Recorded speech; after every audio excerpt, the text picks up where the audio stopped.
સમાચાર મળી રહ્યા છે સાણંદથી આવીશું સાણંદથી મોટા સમાચાર મળી રહ્યા છે। સાણંદમાં પણ ભારતીય જનતા પાર્ટીના વિજયની શરૂઆત થઈ ગઈ છે। સાણંદમાં ભારતીય જનતા પાર્ટીની એક આખી પેનલની જીત થઈ છે, એટલે સાણંદ નગરપાલિકામાં પ્રથમ રાઉન્ડમાં ભારતીય જનતા પાર્ટીનો વિજય થયો છે। આ મોટા સમાચાર મળી રહ્યા છે। સાણંદ નગરપાલિકા માણસા બાદ હવે સાણંદમાં પણ ભારતીય જનતા પાર્ટી વિજયની સાથે આગળ વધી રહી છે। પહેલા રાઉન્ડની મતગણતરી શરૂ થઈ છે, એમાં ભારતીય જનતા પાર્ટીનો પરચમ લહેરાયો છે, ભાજપની જીત થઈ છે। હેમલ પાસે જઈશું, હેમલ આગળ વધશો।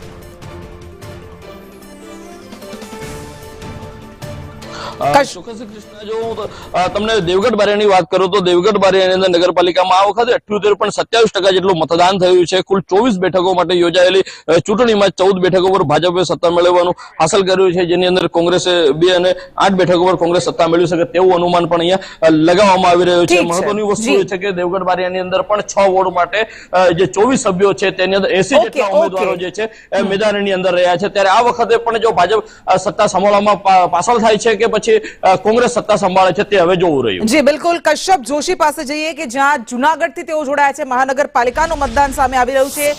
કશ્યપ, જૂનાગઢના 13 વોર્ડના સેનાપતિ નક્કી થવાના છે। આ ઉપરાંત 3 અને 14 બેઠક તો બિનહરીફ જાહેર થઈ ગઈ હતી, પરંતુ હજી અહીંયા એ બેઠક છે કે જ્યાં ઘણો રસપ્રદ મુકાબલો છે।